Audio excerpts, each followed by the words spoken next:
what's your favorite anime to watch and your favorite character from it? Ooh, favorite to watch. My favorite anime of all time is Bebop, and it's Cowboy Bebop. My favorite character in it is it's Faye. Yay! Another good, strong woman. Yes.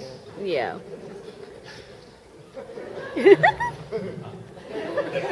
I can answer later. You can answer. Yeah, mine is pretty easy. So my favorite anime of all time is Princess Tutu. Really? Yes, I and am I love not that. Princess Yeah, because Tutu. I was a little ballet dancer for many years. Aww. I'm old school. So I like Rose of Versailles. Woo! People know it. Yeah, like I was a fan too, and I literally spent all my money on all the new Rose of Versailles like makeup stuff. Yeah, I'm never gonna use it, but still, I like it a lot. Yeah, Rose of Versailles. I had such a huge crush on Andre. Yes. Yeah, He's cute. still trying to find my Andre. Aww. I'll just have to live with Mr. Darcy. This There is you kind of old school too, but I always loved Speed Racer. And so I love the beat Speed Racer too. When they redid it 15 years ago, I got to play Racer X, his brother, which is fun. But as a kid, just Speed Racer was the coolest ever, and that's what I would do.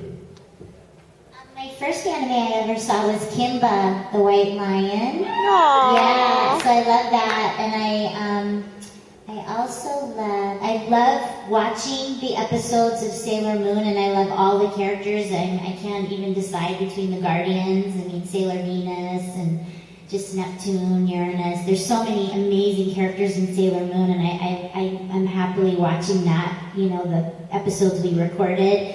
But also old school Totoro. I love Totoro. Yay!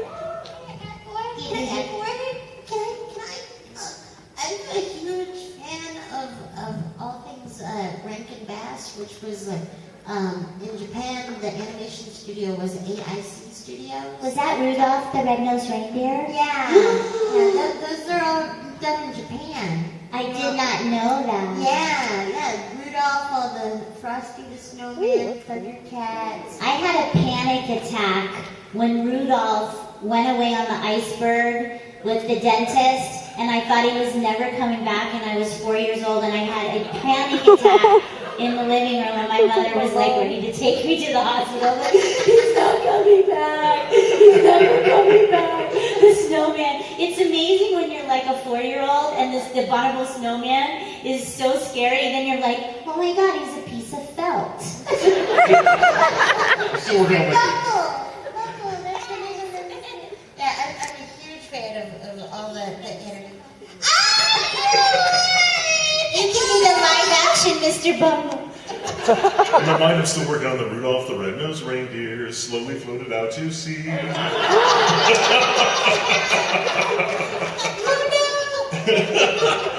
I'm cute.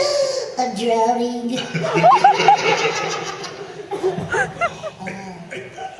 Most of the things I like are things I've spent a lot of time from working on, like Monster or Line April or Inoue-harte. But as far as stuff I didn't work on that I really enjoyed, I've got this stupid backlog of stuff. The one thing that I watched that I really enjoyed, and actually I realized part of the reason I dug it so much was that it had a lot of sort of similar themes to Monster, was Psychopaths.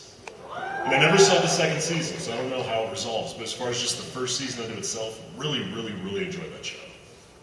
Yeah. Dystopian sci-fi, go get it. Thank you. Yay! Hello. I have a question for Patrick. Yes.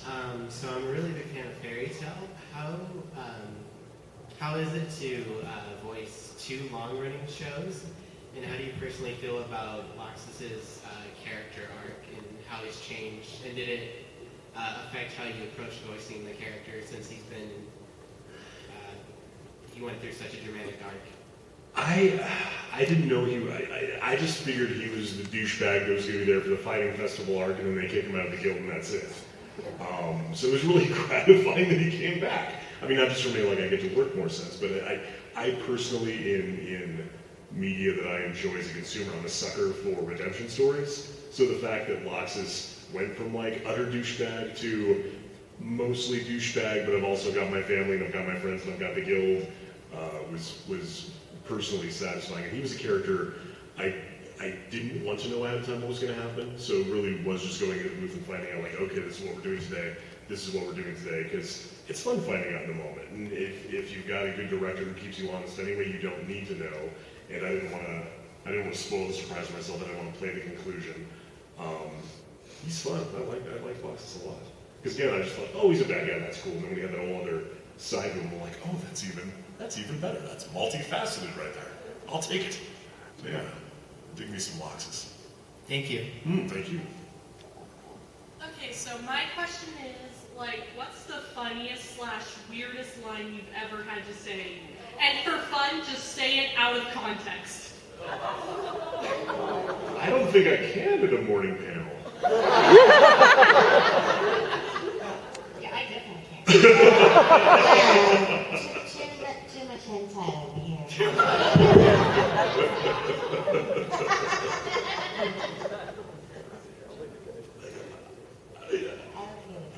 Okay, I'll tell a quick story. So I was on a game show. I auditioned for a game show called No Whammies, Whammy Press Your Luck, and somehow I made it to the Tournament of Champions.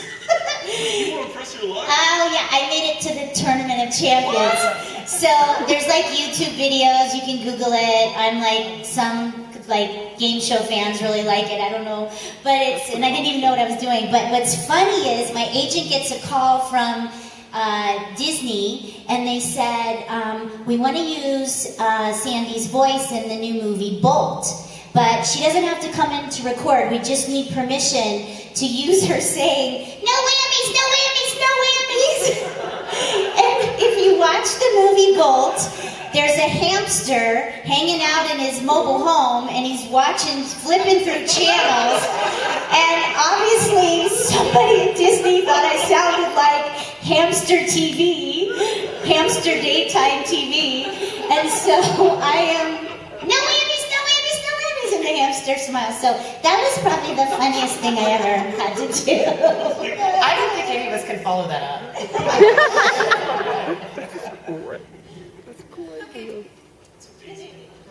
Hey, Sosuke, how you doing? Hey, so good. And this is for Claire and Harp. How do you deal with creepy Russia as China? So for those of you who haven't watched Italia, creepy Russia dresses in a panda suit to stalk China, as you do. Oh, that old trope. So it's really funny. I'm friends with Jerry, which makes it super awkward because that's a voice actor for Russia. So it just made it levels of awkwardness. But I don't really know how China dealt with it. I don't think that he dealt with it appropriately or properly. I think he probably needs to talk to somebody.